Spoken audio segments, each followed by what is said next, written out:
bouche de l'Éternel. Alléluia. Nous pouvons écouter Dieu nous parler ce matin. Parce qu'au commencement était la parole.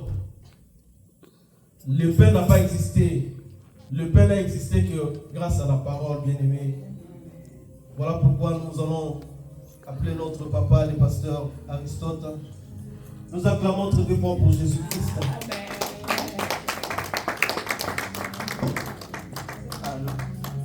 Alléluia. Amen. Que le Seigneur vous bénisse. Amen. Prions le Seigneur. Alléluia. Amen. Seigneur, nous te disons merci. Nous te rendons grâce pour ce moment que nous avons, cette opportunité que nous avons, Seigneur, de partager ta pensée avec ce peuple.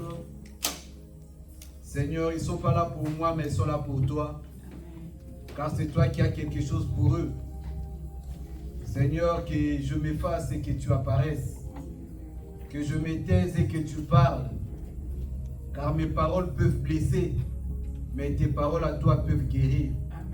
Tes paroles à toi peuvent consoler, alors que mes paroles peuvent t'attrister.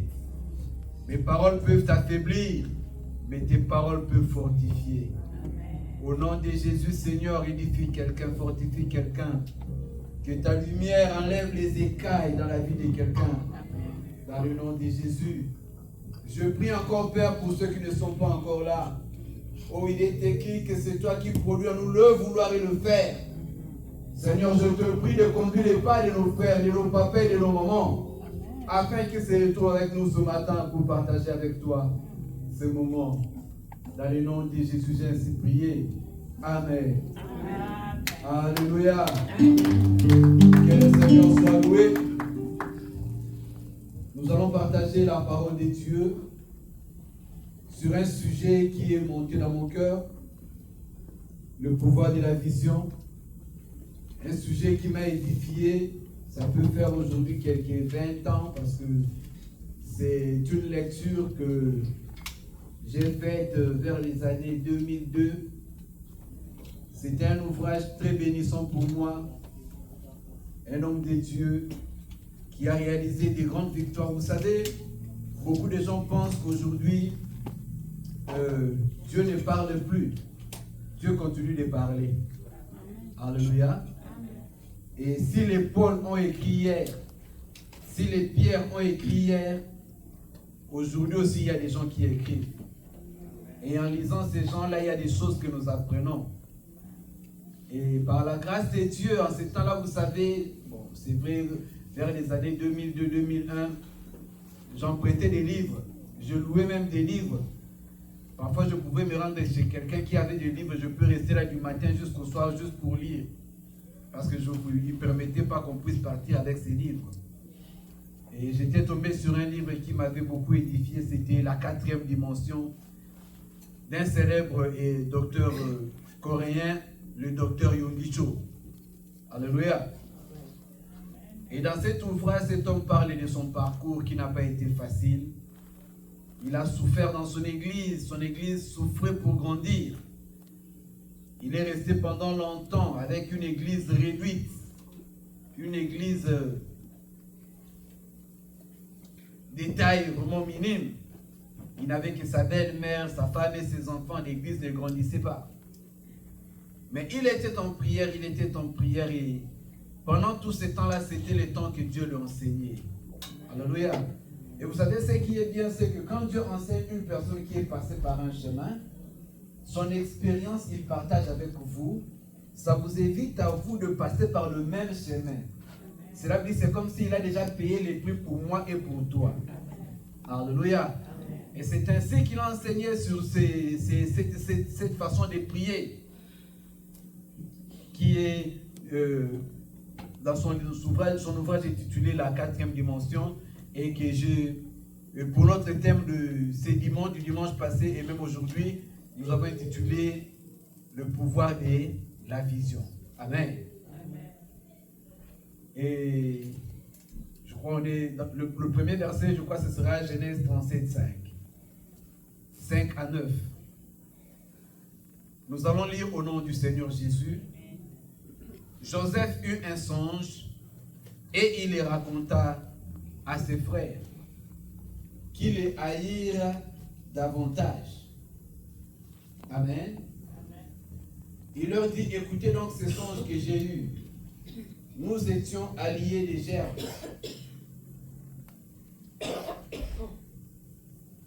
Et voici ma gerbe s'éleva et s'éteint debout. Et vos gerbes l'entourèrent et se prosternèrent devant elle. Et ses frères lui dit, est-ce que tu régneras sur nous? Est-ce que tu nous gouverneras? Et il le haïrent encore davantage, à cause de ses songes et à cause de ses paroles. Il eut encore un autre songe, et il le raconta à ses frères. Il dit, j'ai encore eu un songe, et voici le soleil, la lune, et 11 étoiles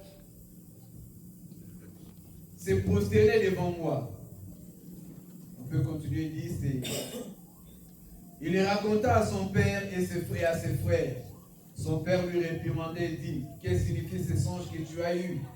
Faut-il que nous venions, moi, ta mère et tes frères, nous prosterner en terre devant toi? Amen. Ce fut le rêve de Joseph. Ce fut son songe. Ce fut sa vision. Alléluia. Dans la Bible, il y a des termes qui se chevauchent. Il y a le terme vision, le terme songe, le terme rêve et aussi le terme prophétie. Alléluia. Tous les quatre, parfois, ils marchent ensemble et ils sont parfois utilisés dans les mêmes contextes. Joseph a eu un songe et il s'est réveillé un matin et il a raconté son rêve à ses frères. Il a eu une vision, il s'est réveillé et il a raconté sa vision à ses frères. Alléluia. Il a eu un deuxième songe, une deuxième vision qu'il a aussi raconté à ses frères et à son père. Son père a interprété la vision. Il dit, mais quelle est cette vision-là que tu as? Est-ce que ça veut dire que moi, ta mère et tes frères, nous devons nous prosterner devant toi? C'est-à-dire, les étoiles qu'il avait vues symbolisaient ses frères. Alléluia. La lune et les étoiles, c'était son père et la lune et le soleil plutôt, c'était son père et sa mère. C'est l'interprétation que son père lui a donnée. Amen. Mais on dit que Joseph, son père garda le souvenir de ces choses. Son père garda le souvenir de ces choses. Amen. Alléluia. Comme introduction bien aimée dans le Seigneur, ici nous voyons que le Seigneur utilise la vision, utilise le songe, utilise le rêve comme un moyen pour orienter la destinée d'une personne. Alléluia. Il utilise le rêve, il utilise la vision comme un moyen pour propulser, pour booster le futur d'une personne. Il était au milieu de ses frères. Je ne pense pas que ses frères avaient des visions. C'est-à-dire, pour faire la différence entre lui et ses frères, lui, il a reçu une vision. Et la vision a marqué la différence entre lui et ses frères. Alléluia. C'est-à-dire, la vision peut faire une différence dans nos vies. Amen. La vision peut déterminer ta destinée. La vision peut même orienter ton futur. Il est important d'avoir une vision. Alléluia. Amen. Les visions ont plusieurs sources. Nous avons vu ça dans les temps passés. Les visions peuvent venir de Dieu. Dans ces cas-ci, on peut dire que Dieu lui a donné un rêve. Amen. Amen. Il y a des visions qui peuvent venir de nous-mêmes. Il y a aussi des visions qui peuvent venir de l'ennemi. Alléluia. Mais une chose est vraie, ne négligez jamais une vision. Amen. Dans ces cas-ci, dans les cas dont nous parlons ici, nous parlons maintenant de la vision comme d'une image mentale. Amen. D'une image que tu as dans ton esprit. On va parcourir rapidement. Vous savez, quand même je cherche dans le dictionnaire, je n'aime pas les définitions compliquées. Comme je vous dis, je ne veux pas que ça me complique d'abord moi-même, pour que je ne puisse pas encore vous compliquer aussi. Alléluia. Qu'est-ce que la vision? La vision, c'est la faculté de voir. C'est la faculté de voir. Alléluia. C'est même le fait de voir. C'est même l'organe qui nous permet de voir. Amen. Deuxièmement, la vision, c'est la manière de concevoir une situation. Ça veut dire que on peut se retrouver devant toi, tu as ta façon de voir, moi j'ai ma façon de voir. C'est deux visions différentes. Alléluia. Alléluia. Et troisièmement, la vision c'est une image mentale. Maintenant, je dois préciser une chose sur l'application, le champ d'action de la vision. Bien-aimé dans le Seigneur, tu n'as pas besoin d'être nécessairement un pasteur pour avoir une vision. Même un élève à l'école doit avoir une vision. Même un étudiant à l'université doit avoir une vision. Chaque parent doit avoir une vision pour sa famille. Quand tu pars au travail du matin au soir, ce qui fait la différence entre les personnes, c'est la vision. Tous partent au travail le matin, ils reviennent le soir, mais celui qui a la vision est différent de celui qui n'a pas de vision. Alléluia. Alléluia. Cela veut dire même pour tes enfants, tu dois avoir une vision, une façon dont tu veux élever tes enfants. Amen. Vous comprenez ce dont ça s'applique à tous les domaines de la vie. Ça se limite, vous savez, bon, par rapport à l'église, comme nous sommes ici dans l'église Visa, alléluia, Dieu a mis dans les cœurs du pasteur Michel un fardeau. Amen. C'est l'église que nous avons là. Mais quand nous parlons de la vision, nous ne parlons pas de cet aspect-là particulier. Je parle de ce que tu dois réaliser comme destinée. Amen. Ça nous permet à quoi? Ça nous permet même de voir nos prières exaucées. Alléluia. Parce que le témoignage de cet homme, il dit qu'il était en train de prier. Il priait. En ce temps-là, il n'avait même pas une bicyclette, même pas un vélo. Mais vous savez, il a eu la plus grande église du monde. 600 000 membres. Docteur Yongisho en Corée. Il avait la plus grande église du monde. 600 000 membres. 600 000 membres, là, ce n'est pas des cellules réunies sur place. Ça veut dire qu'il peut faire en un seul jour 20 cultes. Alléluia. Mais il dit qu'il a prié. Il priait tellement qu'il a fixé une image dans sa tête. Il voyait son église grandir. C'est-à-dire qu'il voyait les 3 personnes là, mais il ne se limitait pas à cela. Il voyait des millions de personnes devant lui. Pendant qu'il priait. Alléluia. C'est-à-dire quand il priait, il demandait, pendant qu'il était dans la souffrance, il manquait même à manger. Vous savez, aujourd'hui, la vision peut faire la différence entre aujourd'hui et demain. Alléluia. La vision peut faire la différence entre aujourd'hui et demain. C'est-à-dire, il priait, il souffrait, il manquait même à manger. Et vous savez quoi? Le Seigneur lui a dit, parfois ta prière manque de précision. Comment la prière manque? Il demandait au Seigneur quoi? Un vélo. Et ce n'est pas aujourd'hui, c'est vers les années 1950-40. Amen. Amen. Oui.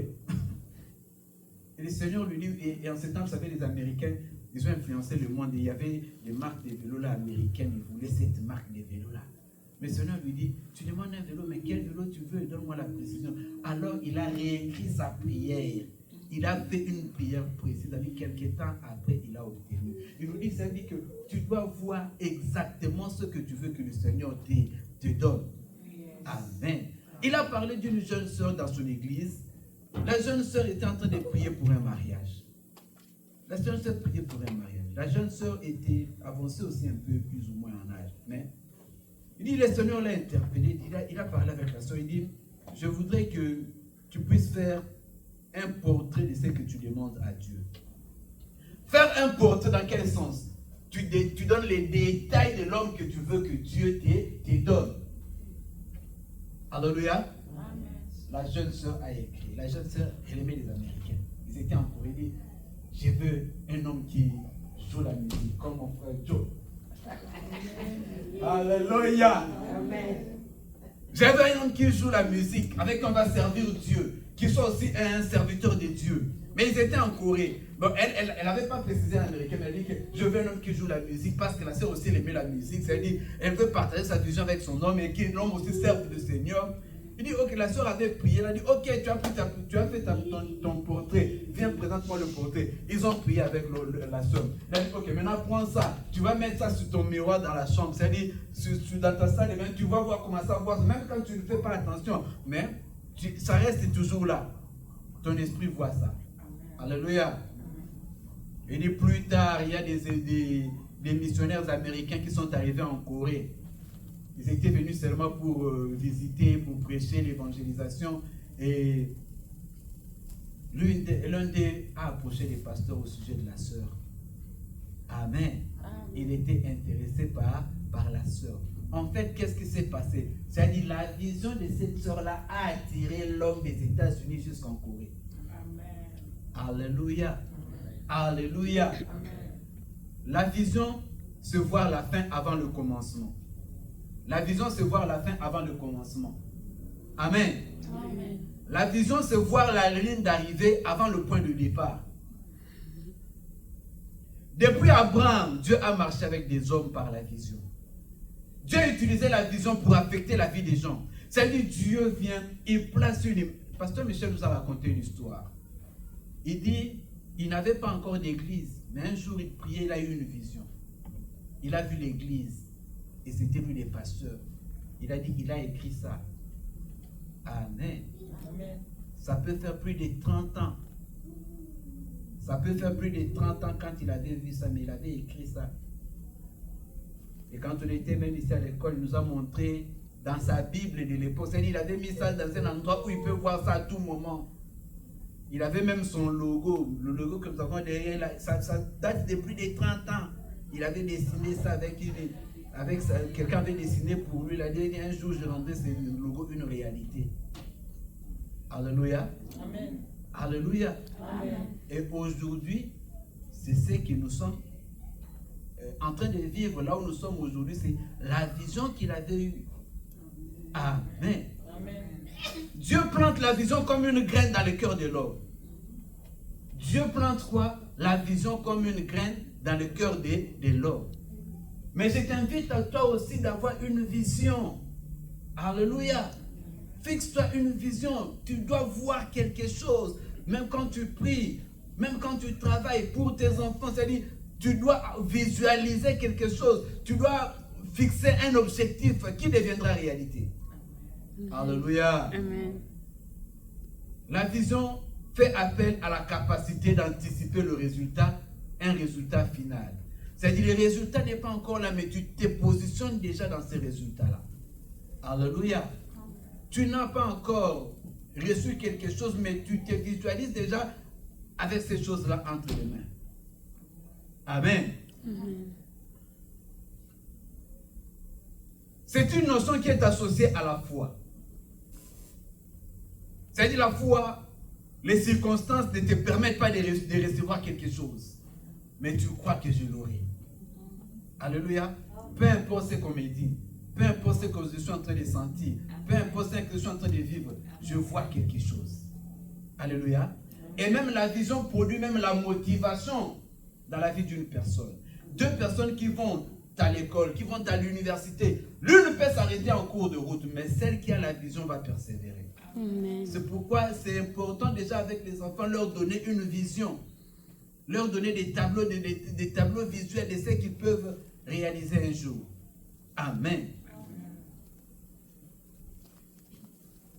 C'est une notion qui est associée à la stratégie et à la planification. Et elle produit aussi la détermination. Amen. Elle produit aussi la détermination. Vous voyez aussi aujourd'hui, Pasteur Michel, il est où? Il est à Columbus. Amen. Il est motivé, c'est le feu qui brille dans son cœur. Amen. C'est-à-dire la vision peut guider toute une vie. Alléluia. C'est-à-dire c'est quelqu'un qui a une raison de vivre. Vivre pour sa famille. Par exemple, quand notre papa Chalana Modéré, il a parlé de la prière, il dit peut-être tu pries, quand on dit prie pour les enfants, tu n'as pas encore les enfants, prie même pour ceux que tu auras. Tu ne les as pas encore, non, projette-toi déjà. Alléluia. Et ça m'a aussi interpellé, chers parents, lorsque nous sommes là, ne manque jamais quand tu es dans la présence de Dieu de prier pour tes enfants. Alléluia. Les enfants, priez aussi pour les enfants que vous aurez, priez aussi pour vos parents. Amen. On a vu avec vous un homme qui a été attristé quand l'ennemi a voulu toucher Job. Il a frappé les enfants. C'est-à-dire parfois les enfants ont des problèmes, ce n'est pas à cause d'eux, c'est toi que l'ennemi cherche. Alors tu dois garder tes enfants dans la prière. Alléluia. Amen. Alléluia. Amen. On va passer par quelques passages de la Bible. Genèse 13, 14 à 15. Genèse 13, 14 à 15, il s'agit de l'histoire de la séparation de Lot et Abraham. On nous dit que l'Éternel, le Seigneur, dit à Abraham, après qu'il se fût séparé de Lot,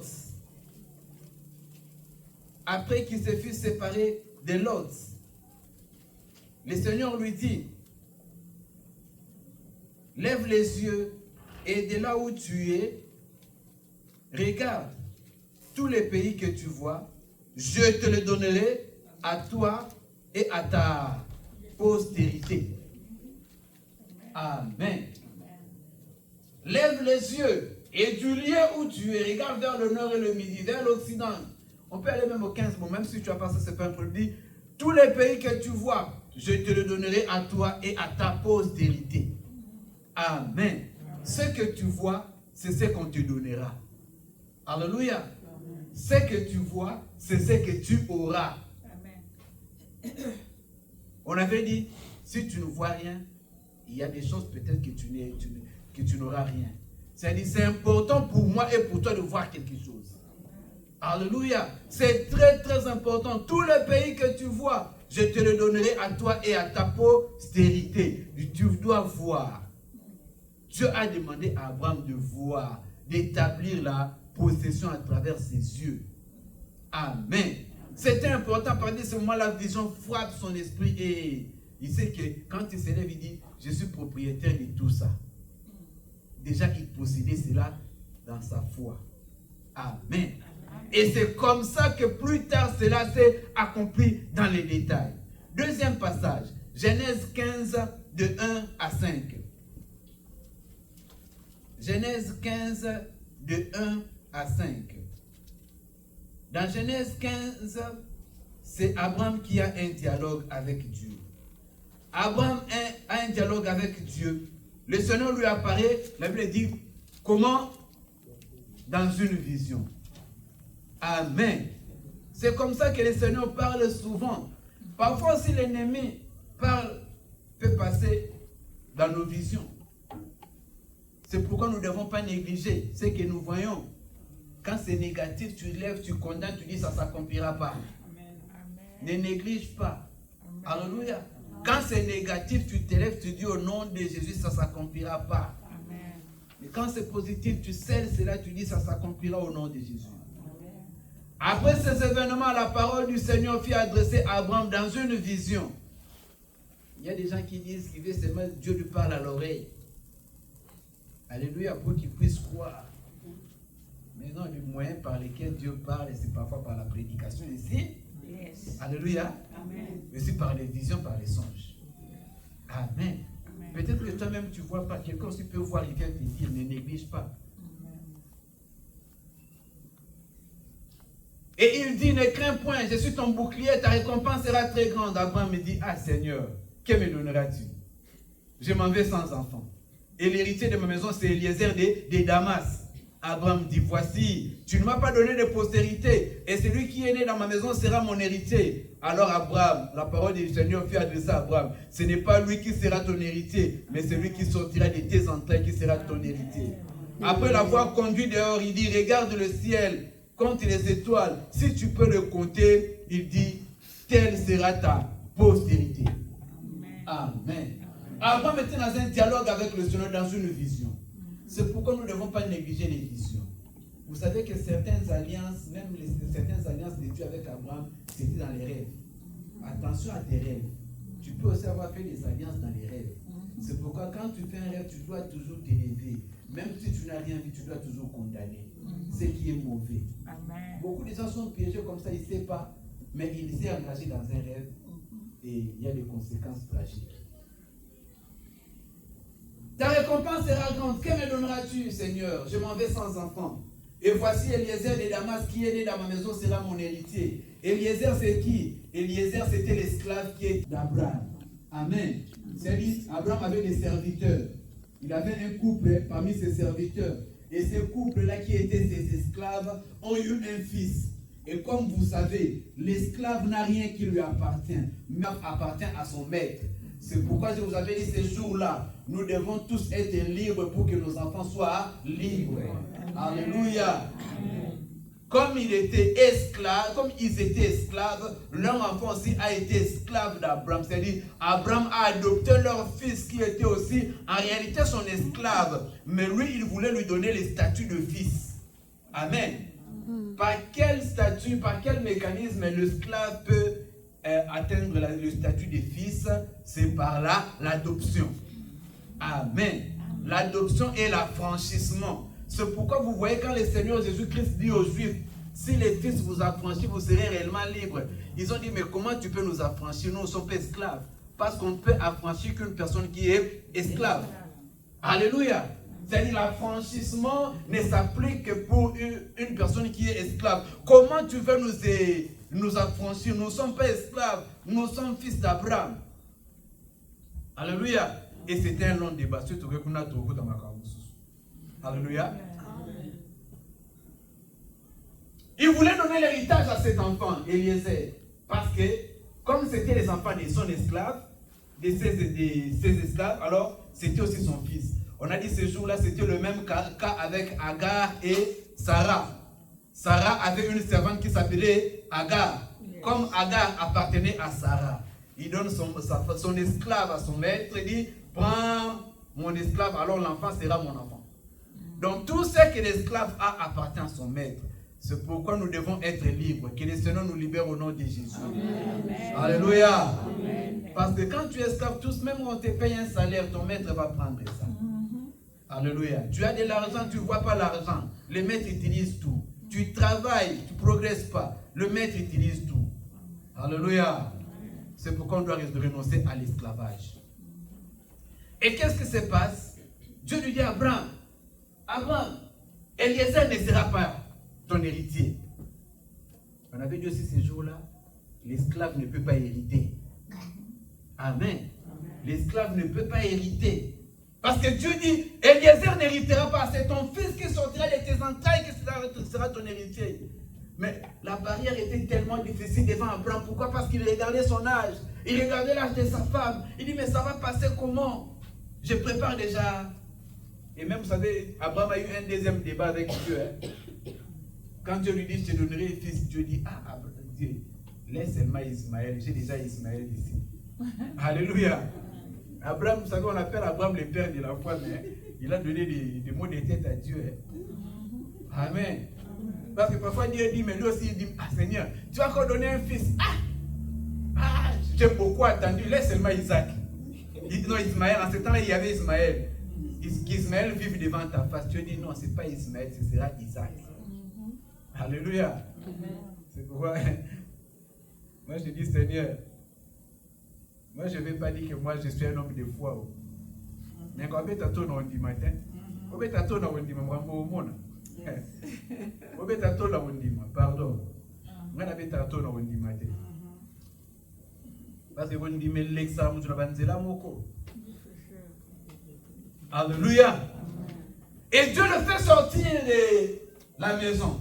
C'est-à-dire, parfois, tu as besoin de sortir de certains environnements pour élargir la vision. Dieu lui tient par la main. Il dit, Abraham, viens, sors avec moi. Regarde les étoiles dans le ciel. Si tu peux les compter, alors telle sera ta postérité. Dieu s'est dit, Abraham ne voyait pas. Il était limité. Il voyait son corps, il regardait sa femme, il dit, mais ce n'est pas impossible. On a tenté, on n'a pas réussi. Dieu dit, viens avec moi, sors dehors, regarde le ciel. Si tu peux compter ces étoiles, alors telle sera ta postérité. Alléluia. Telle sera ta postérité. Il lui donne une vision. Amen. Vois. Et cette vision frappe son esprit. À partir de ce moment-là, la chose est scellée. C'est pourquoi j'insiste, fais attention à tes visions, à tes rêves. Ne les néglige pas. Alléluia. Parce que Dieu parle par des visions, il parle par des songes. Un passage que nous connaissons tous, Job 33, 14. Job, c'est quoi Job qui? J'ai oublié. Hein? Job, c'est quoi? Non, je crois que ce n'est pas ça. Le passage qui dit que Dieu parle par des visions, par des par les songes. Amen. Donc, ce n'était pas vraiment notre matière. Si vous avez trouvé, c'est bien. Amen. Amen. Mais Dieu lui dit, sors de ta maison, regarde le ciel. Si tu peux compter les étoiles dans le ciel, alors telle sera ta postérité. C'est-à-dire, il place une vision dans son esprit. Et Abraham, à partir de ce moment, il commence à voir. Chaque fois qu'il est dehors, il regarde les étoiles. Amen. Et notre auteur, l'apôtre Yonggi dit, quand Abraham se réveillait le matin, la nuit, quand il sortait la nuit, il regardait les étoiles, il commençait à leur donner le nom de ses enfants. Alléluia. Et on a vu même des gens de foi, des gens qui marchaient par la foi, des mamans qui se réunissaient et n'ont pas d'enfants, elles prient, on dit, commencent déjà à acheter des couches. Alléluia. Quand elles sont dans la prière, elles prennent des habits qu'elles mettent dans les ventres, c'est comme si elles simulent la grossesse. Amen. Alléluia. Il y avait même un artiste chez nous au Congo, j'ai parlé à maman Natacha un jour, j'ai dit, cet homme, quand il avait commencé la comédie, il avait un ventre plat. Mais il remplissait tout le temps tes habits dans son ventre pour avoir un gros ventre. Vous le connaissez, c'est sans souci. Alléluia. Il avait un ventre plat, mais il remplissait tout. Mais après un moment, il s'est venu. Alléluia. Et c'est venu. Amen. Donc il a appelé à l'existence quelque chose qui n'existait pas. Alléluia. Oui, les femmes de il y a un ministère au Congo qu'on appelle les femmes de foi. C'est-à-dire quand elles vont prier, on les appelle seulement les femmes qui n'ont pas d'enfants. C'est-à-dire elles vont là-bas, elles achètent des habits, elles mettent dans les ventres. Parfois des autres prient avec leur bébé, elles prient avec leur bébé. C'est comme ça, c'est oui. Ils se projettent comme ça parce que ils sont en train de créer des images. Et c'est là, bien aimé dans le Seigneur, produit des résultats. Alléluia. Alléluia. Dieu marche comme ça, bien aimé dans le Seigneur. Que vois-tu? Ma question c'est, tu vois quoi? Dieu dit à Abraham, ce que tu vois, je te le donnerai. À toi et à ta postérité. Bien aimé, parfois, si nous ne voyons rien, il y a des chances que nous ne puissions aussi rien à voir. Alléluia. La vision détermine parfois aussi ta destination. Ce que Joseph a vu a défini son futur, a défini son identité, a défini sa position. Alléluia. Là, je parle de ce que tu peux tu peux te fixer comme objectif de prière. C'est-à-dire même dans ton travail, tu lèves chaque matin, tu pars au travail. Tu dois voir quelque chose. Je ne sais pas comment c'est seulement on part au travail, on part seulement pour partir. Oh, on ne fait rien. Alléluia. Tu dois voir quelque chose. Même pour tes enfants, tous les sacrifices que tu es en train de faire là, tu dois voir l'éducation que tu leur donnes parce que tu as une vision. Tu veux leur donner une destinée. Alléluia. C'est-à-dire dans tous les domaines de nos vies, nous devons avoir une vision. Et c'est important, bien aimé, de marcher avec ça. Et vous savez, la vision c'est bien parce que quand les difficultés viennent, Joseph s'est retrouvé au cachot, mais il avait une vision. Tellement la vision l'appelait, il est sorti du cachot. Alléluia. La vision c'est comme une force qui t'attire, qui te fait surmonter même les épreuves, qui peut briser même les barrières de la stérilité, qui peut briser même les barrières de l'impossible. C'est une force bien aimée dans le Seigneur. Alléluia. Amen. Alléluia. C'est très important d'avoir une vision.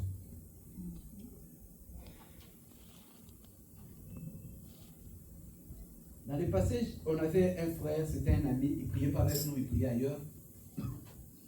Il aimait tellement le Seigneur, il servait le Seigneur avec zèle. Mais il ne se manifestait pas.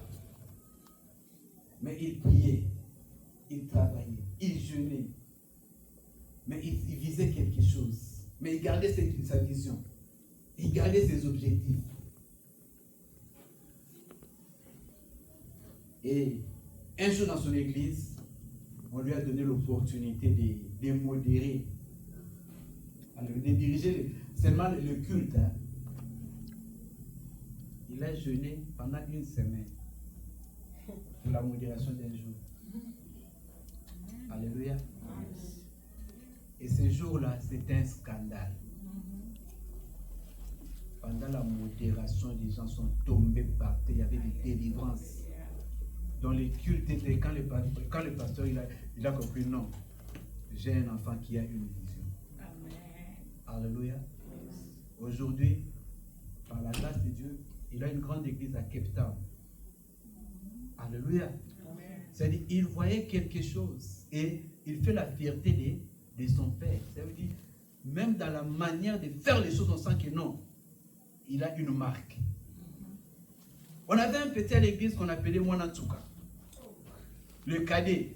À cette époque-là, il pouvait avoir 15 ans. Il venait de l'église avec son uniforme bleu-blanc. Alléluia, mais il aimait le Seigneur. Il aimait le Seigneur. Il priait, le petit, il a pu commencer à prier de 10h à 18h. Il priait un jour. On est arrivé à l'église, le modérateur n'était pas là. Le petit là de 15 ans, il a dit. Comme ils étaient parmi les premiers, il a dirigé la prière. Mais c'était un scandale. Je vous dis, c'était un scandale. Les gens tombaient par terre pendant la modération. Les gens étaient saisis, les gens parlaient en langue. C'est-à-dire, il avait une marque qui le distinguait. C'est-à-dire, et quand on parlait avec lui, on sentait à lui que cet enfant, il voit quelque chose. Alléluia. Alléluia. La vision peut faire la différence dans la vie d'une personne. Alléluia. Je nous invite, bien aimés dans le Seigneur, à marcher avec un objectif. Une bonne application de cela, c'est dans nos prières. Tu as une prière, une requête que tu fais à Dieu. Je voudrais que tu puisses réaliser cette requête-là, en faire une image, te voir déjà dans cette position-là. Amen. Cela se réalisera. J'ai dit aux enfants, tu pars à l'école, tu dois voir déjà un tableau, parfois même de toi, avec ton chapeau là, le jour de graduation, tu te vois déjà ce jour-là. Et quand tu as vu ça déjà, tu visualises ça bien aimé, même les obstacles que tu vas rencontrer à ce semestre, ça ne va pas te décourager. Tu atteindras ton objectif. Alléluia. Regardez les obstacles que Joseph a rencontrés. Ses frères l'ont jeté dans un puits. Il est tombé dans les puits. Mais la vision a appelé ses frères, non, ces petits-là, sa place, ce n'est pas le puits. Ils sont venus, ils l'ont fait sortir du puits. On va les tuer, non, on ne peut pas tuer notre frère. C'est la vision qui les protégeait. Alléluia. La vision est une protection, bien. La vision le protégeait parce qu'il avait une destinée. On ne peut pas le tuer parce qu'il a un futur. Amen. Alléluia. On ne peut pas les tuer, on va les vendre. Alors vendez-les. En les vendant, ils l'ont envoyé à son adresse. Alléluia. Amen. Alléluia. Amen. Nous devons voir quelque chose. Ça peut prendre du temps. On a lu un passage ce jour-là, c'était Habakkuk 2. Habakkuk 2, 1, je crois que c'était à 4. Oui, c'est ça, merci. J'étais à mon poste, je me tenais sur la tour. Je veillais pour voir ce que le Seigneur me dirait et ce que je répliquerais après ma plainte. Amen. Le Seigneur lui dit quoi? Écris la vision. Grave-la sur des tablettes afin qu'on la lise couramment. Écris quoi? La vision. Dans une autre version, dit la prophétie. Écris ce que tu as vu afin qu'on la lise couramment. C'est-à-dire, mets ça quelque part afin que tout le monde puisse la voir et la lire. À partir du moment où tout le monde la voit et la lit, c'est scellé. Il dit quoi? Car ce que tu as vu là, elle s'accomplira. Elle marche vers son terme. Si elle tarde, attends-la. Car elle s'accomplira tellement. Quelqu'un va dire au nom de Jésus. La vision va s'accomplir dans ma vie. La vision positive va s'accomplir dans ma vie. Au nom de Jésus. Les mauvaises visions ne s'accompliront pas. Les mauvais rêves ne s'accompliront pas. La vision est une... La vision me conduit vers ma destinée. La vision va créer des opportunités dans ma vie. La vision va me donner des rencontres positives. Au nom de Jésus. Au nom de Jésus. Alléluia. C'est important d'avoir une vision. Alléluia. Parce qu'à cause de cela, ça peut créer des opportunités dans nos vies. C'est-à-dire, le simple fait que tu veux réaliser quelque chose, que tu vis quelque chose, tu veux pour quelque chose, il y a des opportunités qui se présenteront. Alléluia. C'est pourquoi ne négligeons pas les visions. Même les mauvais rêves, tu dois les traiter, tu dois les condamner, tu dois les combattre au nom de Jésus. Parce que ce n'est pas pour rien que tu as vu ça. Écris la vision, grave-la sur les tablettes afin qu'on la lise couramment, car elle s'accomplira, elle marche vers son terme. Si elle tarde, attends-la, car elle s'accomplira certainement. Amen. Est-ce que quelqu'un peut se visualiser dans une position? Le problème, c'est parfois que nous venons aussi parfois à l'église, on n'a pas d'objectif. Alléluia. Vous savez, il y a des objectifs qui sont graduels dans la vie. Par exemple, je dis aux enfants, moi je veux être ceci. Non, je dis, ton objectif en ce moment, c'est d'abord graduation. Alléluia. C'est-à-dire, mais tu dois voir déjà après ça. Mais c'est graduel. Mais tu dois voir après ça. Amen. C'est parfois nous venons, quand l'aveugle Bartimée rencontre le Seigneur lui pose la question, que veux-tu que je fasse? Il n'est parlé par 4 chemins, il dit que je recouvre la vue. Et parfois, le Seigneur nous pose la question, si aujourd'hui le Seigneur te donne l'état des besoins, quand il te demande l'état des besoins, vous connaissez l'état des besoins? Alléluia. Les papas dans le passé demandaient l'état des besoins. Aujourd'hui, les papas ne demandent plus ça. Les enfants seulement ils font leur liste des gifts. Alléluia.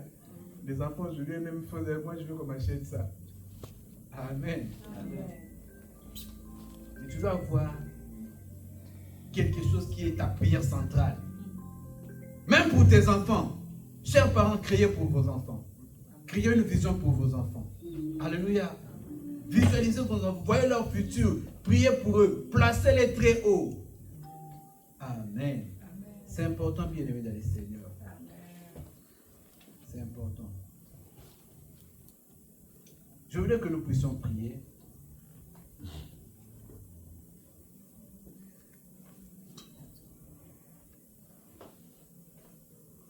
Si tu es malade, vois-toi guéri. Amen. Tu as un problème, vois déjà la solution. Amen. Vois déjà la solution. Amen. Le dimanche passé, on avait lu Marc 11, 24. On avait lu Marc 11, 23, 24. Marc 11, 23, 24 nous disait, si tu demandes quelque chose en priant, crois que tu l'as reçu et tu le verras ça. Maintenant, comment est-ce que tu peux croire que ce que tu as vu s'accomplira? C'est-à-dire, tu dois avoir une image. Alléluia. Tu dois avoir une image. Je voulais qu'on puisse dire. D'abord, je voulais qu'on puisse rester d'abord calme, que tu puisses d'abord commencer à voir quelque chose. Peut-être c'est ta santé. C'est peut-être un dossier quelque part. C'est peut-être un projet. Ça a pris du temps à Joseph. Vous savez le temps que ça a pris à Joseph? On nous parle, les gens qui ont étudié, on a dit, du rêve jusqu'à l'accomplissement, ça lui a pris à peu près 17 ans. Mais ça a fini par s'accomplir. Mais pour toi, peut-être ça ne prendra pas 17 ans. Mais tu peux commencer aujourd'hui. Peut-être que tu avais déjà commencé dans le passé, tu ne le savais pas. Mais mettons cela maintenant en pratique. Visualise quelque chose, bien aimé dans le Seigneur. Vois quelque chose dans ton esprit. Vois ta guérison au nom de Jésus. Vois déjà la solution à ton problème. Vois déjà la réponse favorable. Vois déjà la victoire, la réussite pour tes enfants. Vois déjà la réussite pour tes enfants. Vous savez, pendant qu'on était en train de préparer le mariage, Pendant qu'on préparait notre mariage avec maman Natacha, c'était difficile. Vous savez, aujourd'hui, les gens se marient, l'homme travaille, le frère travaille, la femme travaille. Dans ces temps-là, on se mariait par la foi. Alléluia. Donc c'était par la foi, par la prière et l'argent venait. Le Seigneur ouvrait les portes. Alléluia. Le Seigneur ouvrait les portes, l'argent venait. Et vous savez, parfois même si ça arrive à certaines personnes, au dernier moment, il y a parfois des imprévus. Alléluia. On avait planifié, mais je me disais, ah Seigneur, comment ça se fait là? J'étais tellement en train de prier que, avant le mariage, j'ai eu une vision. La vision que j'avais eue, c'était quoi? Je me suis vu dans une maison, dans une salle, en train d'ouvrir les cadeaux. Alléluia. C'était avant le mariage. Moi, je me disais, mais je m'inquiétais pour le mariage, mais le Seigneur me montre après le mariage. C'est-à-dire, ça va se passer. Alléluia. C'est-à-dire, ça aura lieu. Et je recevrai des cadeaux. Et ça s'est passé, le jour où on a eu les cadeaux. Et le Seigneur avait fait le miracle ce jour-là. Qu'est-ce qui s'est passé? Aujourd'hui, les gens se marient, ils ont des voitures. En ce temps, on n'avait pas de voiture. On avait sollicité la voiture à travers un ami, un vieux. Mais le matin même, on nous dit que le matin du mariage, il nous dit que la voiture n'est pas disponible. On n'avait pas d'argent pour louer la voiture. Alléluia. On allait se rendre comment? En taxi, ou bien à pied. Alléluia. J'ai un ami qui m'a dit, mais à ce temps, on avait un vieux du quartier, puis à son âme, qui avait un parking, qui vendait une voiture sur 13e rue Limété. On l'appelait Zibletoko, il y avait parfois des musiciens qui les chantaient aussi. Comme on était voisins, je lui avais aussi remis l'invitation. Mon ami me dit, tu avais invité le vieux, il a dit, appelle, c'est un vendeur de voitures. Alors quand je l'ai appelé, il dit, c'est quoi pasteur? Directement, il m'a envoyé une voiture. Alléluia. La voiture est arrivée, c'était une Mercedes, on a fait tout le coup, on a fini. Et pour rentrer, il y avait tellement de cadeaux. Il était là maintenant on l'avait invité, lui, mais il était venu avec tout son groupe. Alléluia. Mais c'était bien parce que, il y avait aussi à Gogo, Dieu avait fait, c'était à Gogo, il y avait à boire, à manger. Donc c'était un miracle comme le Seigneur nous avait promis. Il y avait tellement de cadeaux qu'on n'avait pas de voiture, tellement que lui, c'était un vendeur de voitures. Il nous a donné à peu près 3 voitures pour amener tout à la maison. Alléluia. Amen. Donc, le Seigneur nous a montré, nous on s'inquiétait pour l'étape B, mais le Seigneur nous a montré l'étape C. C'est-à-dire, le Seigneur nous a montré déjà après.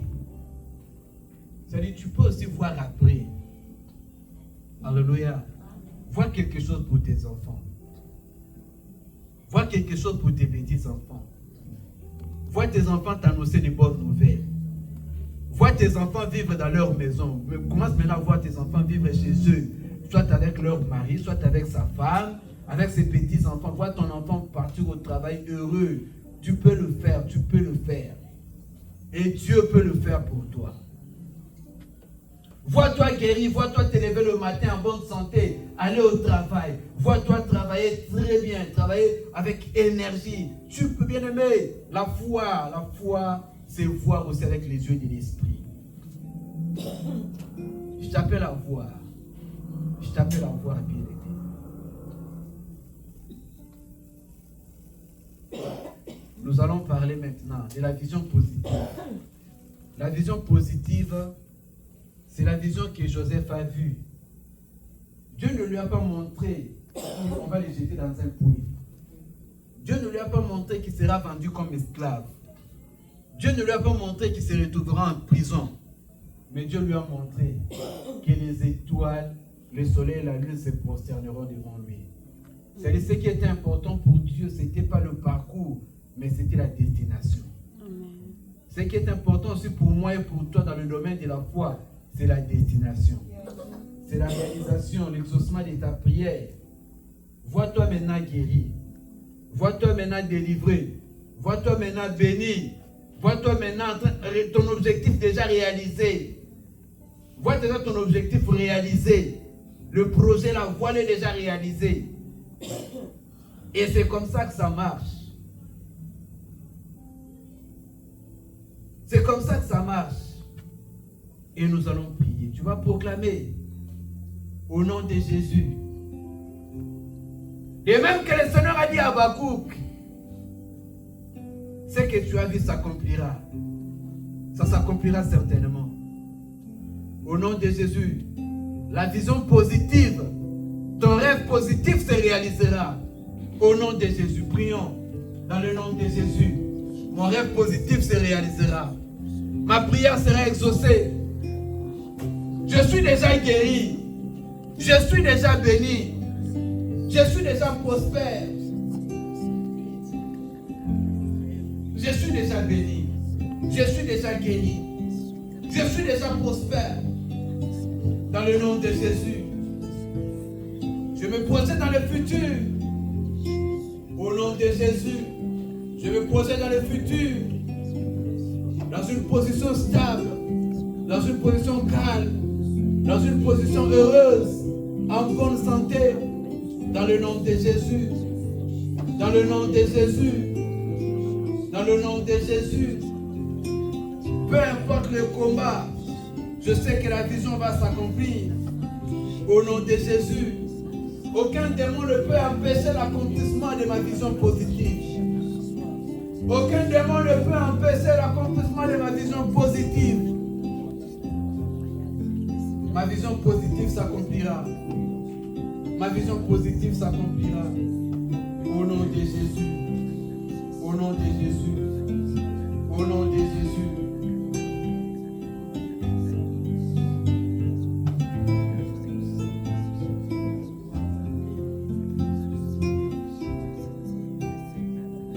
On va aussi prier.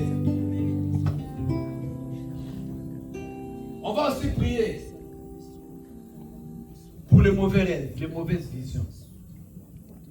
Peut-être que tu as eu une mauvaise vision, tu as eu un mauvais rêve.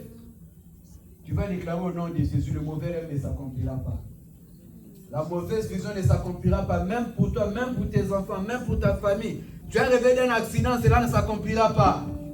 Tu as rêvé qu'on t'a volé de l'argent, cela ne s'accomplira pas. Au nom de Jésus. Tu as rêvé qu'on t'a envoyé du travail, cela ne s'accomplira pas. Tu as rêvé que tu es sous le lit de l'hôpital. Je déclare que ça ne s'accomplira pas. Dans le nom de Jésus. Dans le nom de Jésus. Condamne le mauvais rêve. Condamne le mauvais rêve, il ne s'accomplira pas au nom de Jésus. Je condamne le mauvais rêve. Je condamne le mauvais rêve, il ne s'accomplira pas au nom de Jésus. Je condamne le mauvais rêve, il ne s'accomplira pas au nom de Jésus. Je condamne le mauvais rêve, il ne s'accomplira pas au nom de Jésus. Je condamne le mauvais rêve, il ne s'accomplira pas au nom de Jésus. Je condamne le mauvais rêve, il ne s'accomplira pas au nom de Jésus. Dans la vie de mes enfants, les mauvais rêves ne s'accompliront pas. Dans la vie de ma femme, les mauvais rêves ne s'accomplira pas. Pour ma santé, les mauvais rêves ne s'accomplira pas. Au nom de Jésus, je condamne tout mauvais rêve. Je condamne tout mauvais rêve. Au nom de Jésus. Au nom de Jésus. Je condamne tout mauvais rêve. Au nom de Jésus. Je condamne tout mauvais rêve. Au nom de Jésus. Je condamne tout mauvais rêve. Au nom de Jésus. Au nom de Jésus.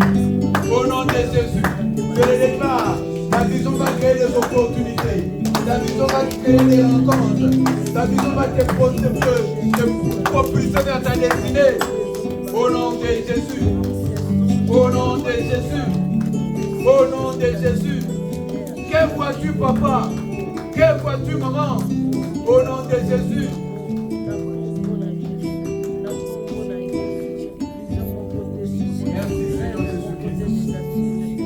Merci, Seigneur Jésus-Christ.